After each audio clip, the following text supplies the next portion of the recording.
Hello everyone. In this today's video, we'll discuss diazotization reaction, its synthetic significance, and remember this part is very important as far as your examinations are concerned. So I will be doing two videos. In one part, today we'll discuss only one type of reaction. These diazonium compounds they are giving, that is substitution reaction. Okay, so this video will be in two parts. So let's start the first part.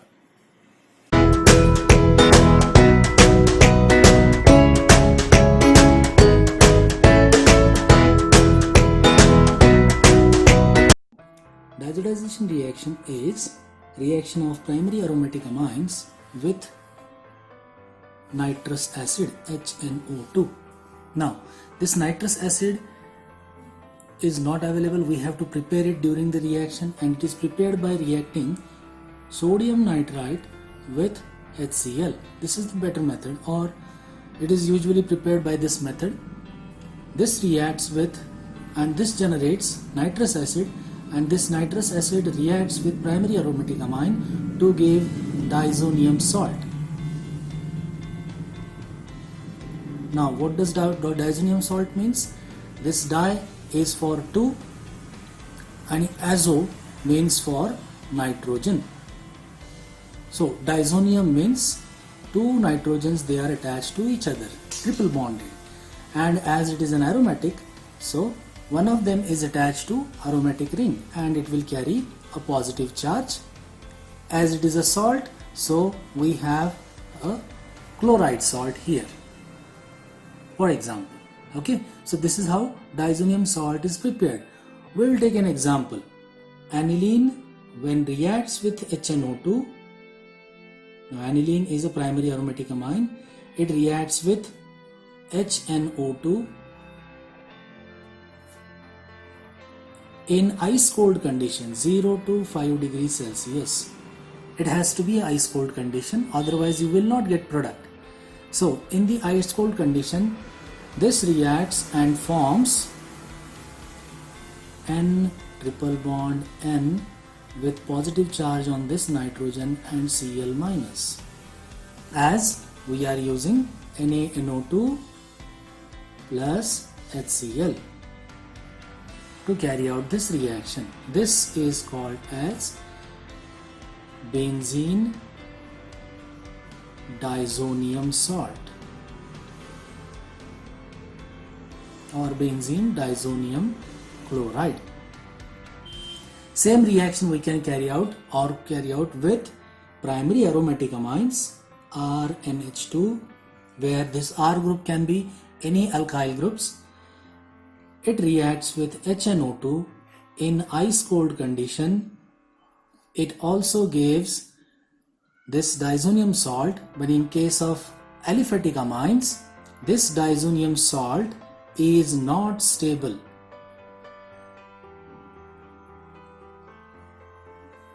So it further degrades, as it is very unstable. You are not able to isolate this. So it degrades in presence of water to mixture of alcohols, and there is liberation of this nitrogen gas. So all kinds of amines, they give this diazotization reaction, but only primary aromatic amines, they give an intermediate compound, that is diazonium salt, that is up to a certain extent is stable. Okay, only in this condition, only in the ice cold condition the reaction will proceed. Same kind of reaction primary aromatic aliphatic amines they also give, but as the intermediate is very unstable, they do not further proceed, or there is no synthetic significance for the primary aliphatic amines. That's why in this, under this diazotization reaction heading, we will be discussing only the reactions of primary aromatic amines. Now this will explain you why the diazonium salt of primary aromatic amines, they are stable. If we look at this resonance structures,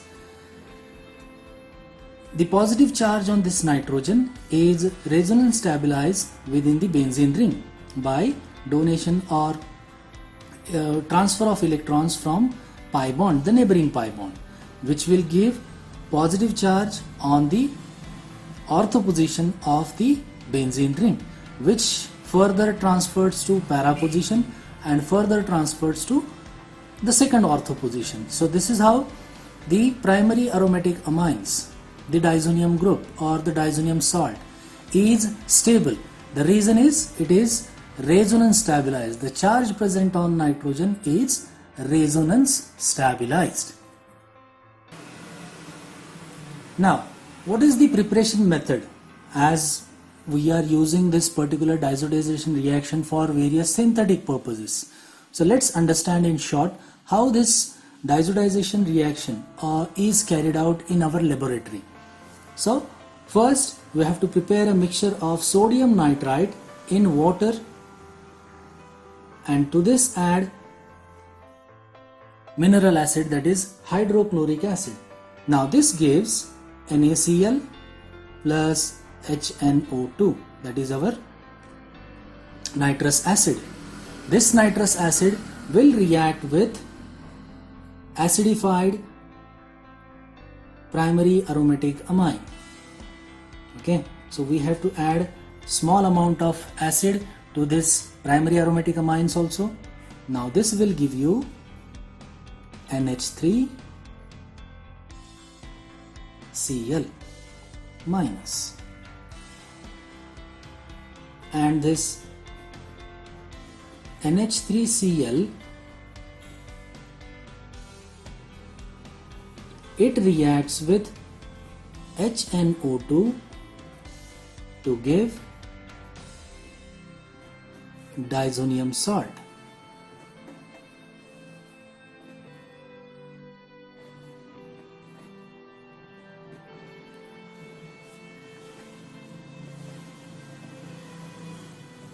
This is how in laboratory. Now what is important is we have to maintain the ice cold condition.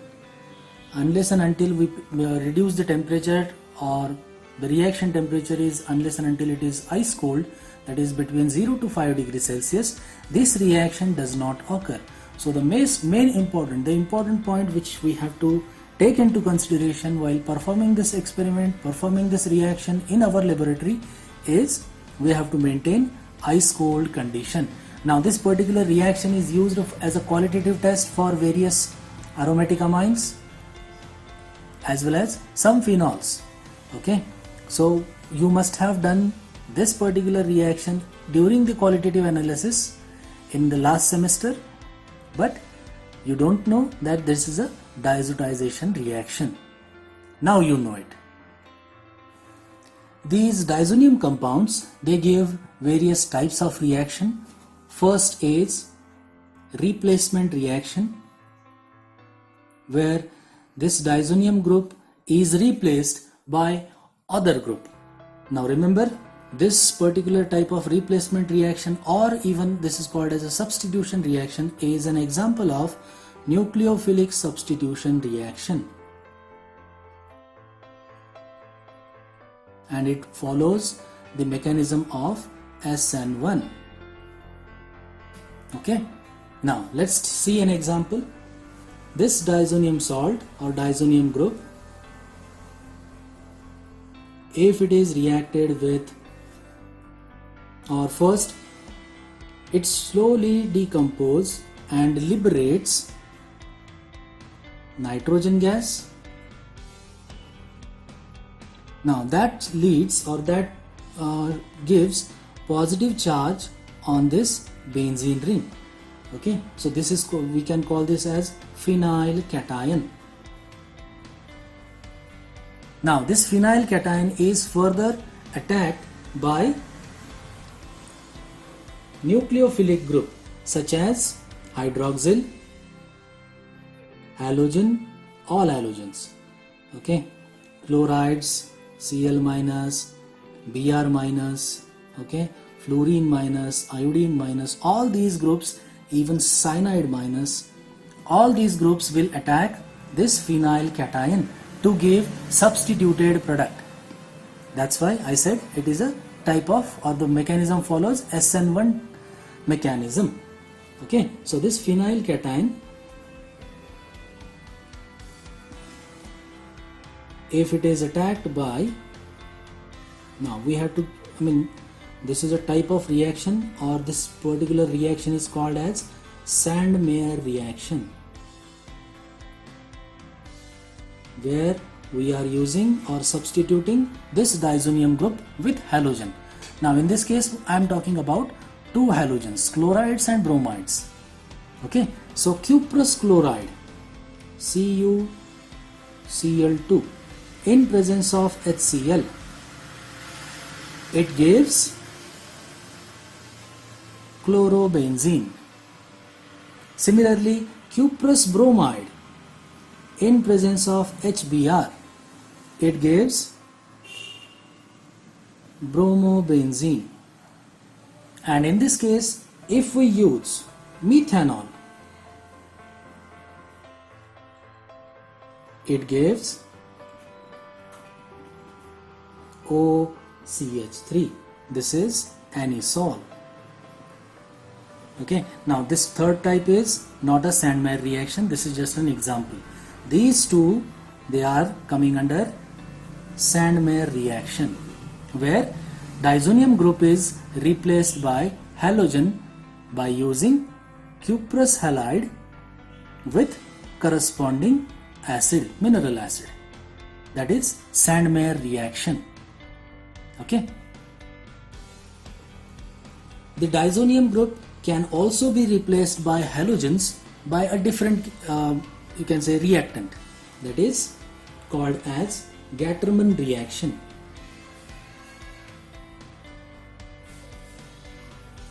Now in Gattermann reaction, what we are doing, instead of using cuprous halide, we are just using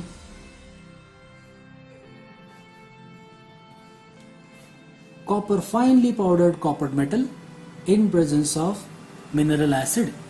That will give you, or that will liberate, substitute diazonium group with halogen.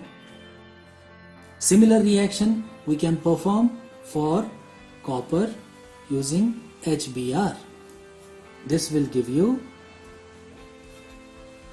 bromobenzene with liberation of nitrogen. So this is the basic difference between Sandmeyer reaction and Gattermann reaction. Now if we use hydrophosphorus acid,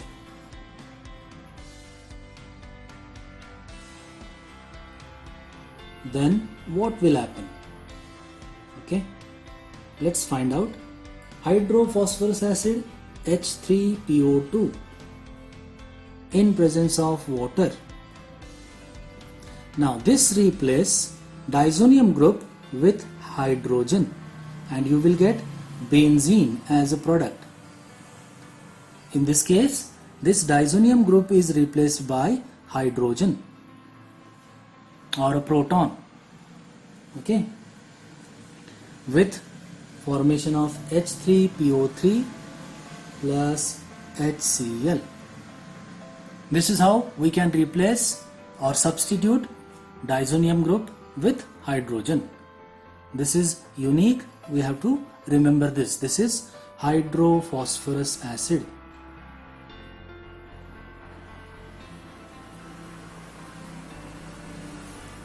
Similar reaction we can carry out where we can replace this diazonium group with hydroxyl group, and that can be done by using just water molecule, where this leads to formation of phenol with liberation of nitrogen gas and HCl. So by various reactions, by using various reactant, we can replace or substitute this diazonium group with n number of substituents. These are few. Let's see more substitution reactions of diazonium compounds. Now as I said, chlorine and bromine, they can be substituted by using Sandmeyer reaction or Gattermann reaction. To introduce fluorine atom, we need to use fluoroboric acid. Now what is fluoroboric acid? It is HBF4.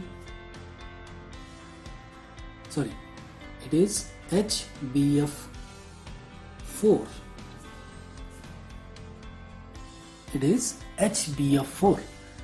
Okay, so the reaction will be N triple bond N with positive charge on nitrogen and Cl minus. It is reacted with HBF4. Now this leads to formation of N2, that is BF4. Okay, and this is unstable, so there is liberation of nitrogen gas, then liberation of BF3, boron trifluoride, and one of the fluorine is substituted here.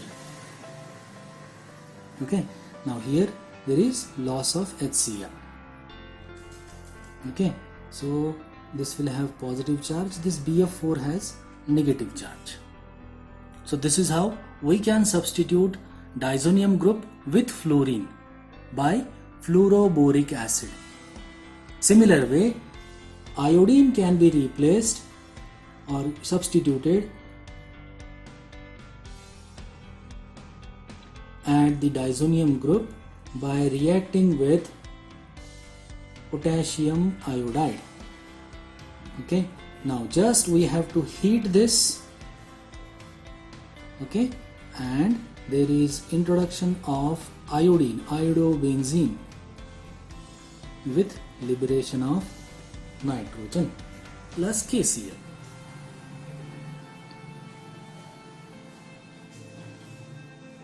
Okay, so this is how different halogens can be substituted.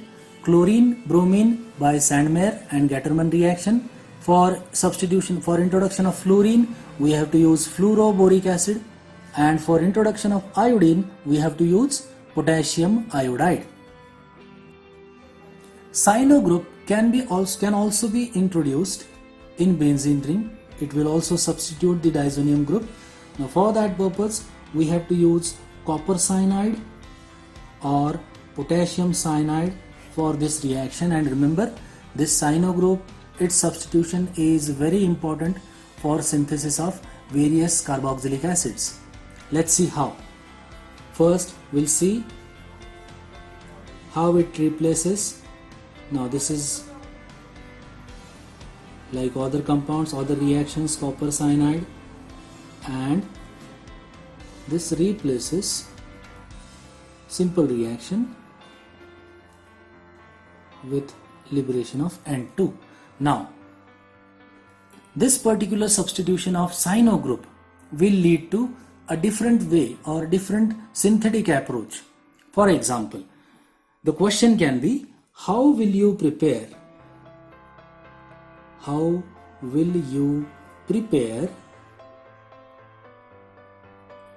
paratoluic acid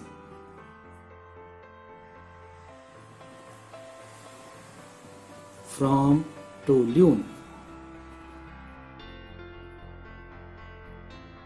Okay, how will you prepare paratoluic acid from toluene? If this is the question, our reaction will start from toluene.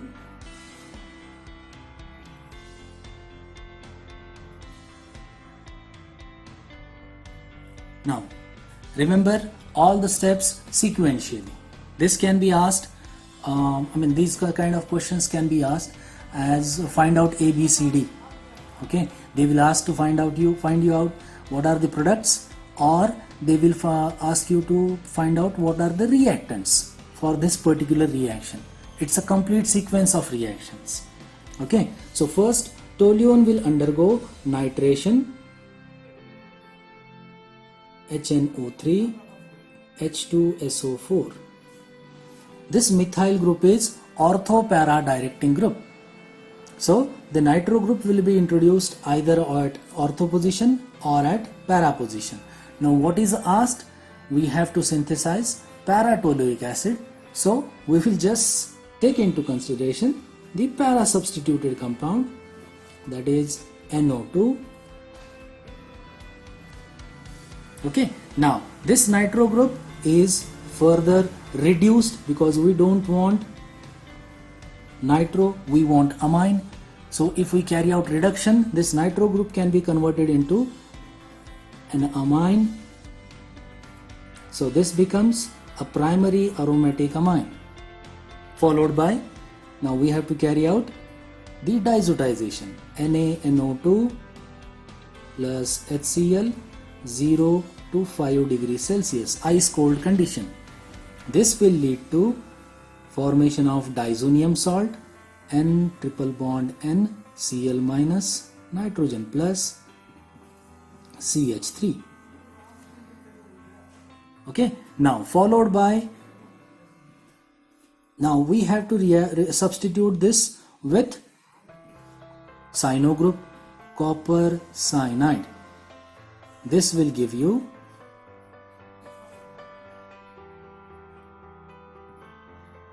this compound, and followed by the last step will be hydrolysis of this H2O. Acid hydrolysis will lead to CH3 COOH. This is para-toluic acid. This is the best method. Why I am calling this as a best method? Because this will be the purest compound. Otherwise there are other methods to synthesize this para-toluic acid, but you will get a mixture of compounds. So instead of that mixtures, instead of isolating the final product or instead of purifying the final product, this method of this sequence of reactions will lead to the pure compound. Only compound you will get is para-toluic acid. In similar way, we can synthesize ortho-para halo compounds or halotoluenes from ortho-para nitrotoluenes. How? Let's see, this is toluene and I am carrying out nitration reaction on this HNO3 H2SO4. Now why I am writing it twice? Just because, as previously we discussed, it will give you mixture of compound, ortho-para directing group. So suppose the first product is para directing and the other one is ortho directing.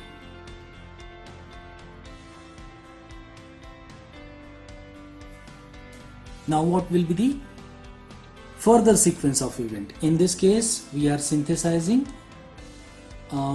ortho-para halo compounds from toluene. Okay, this halo compound means it can be bromine, it can be chlorine. Okay, now sequence of event will be similar one. First we have carried out the nitration. We don't want this nitro group, so for both cases further step will be reduction.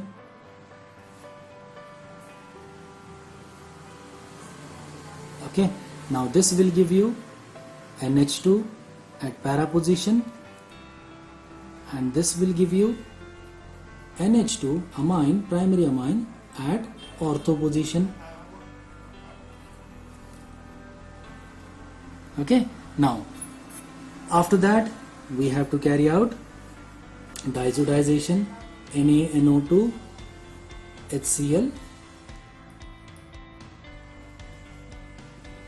This will give you the primary aromatic amine. The primary amino group will be converted into a diazonium salt.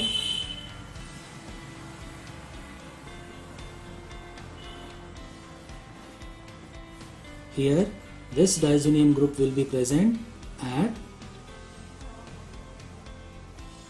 ortho position. This is the only difference.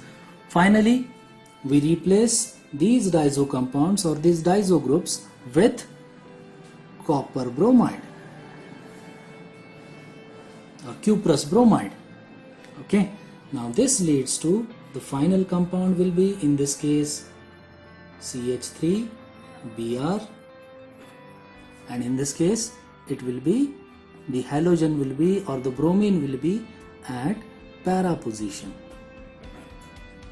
So ortho bromo toluene, and this is para bromo toluene. So by this method or by this way we can synthesize n number of compounds. That's why I said this diazotization reaction has enormous or many synthetic application. Now in this video we have discussed only one type of reaction, that is substitution reaction. In the second part of this video we'll discuss about the other type of reaction, that is coupling reaction. Thank you for watching.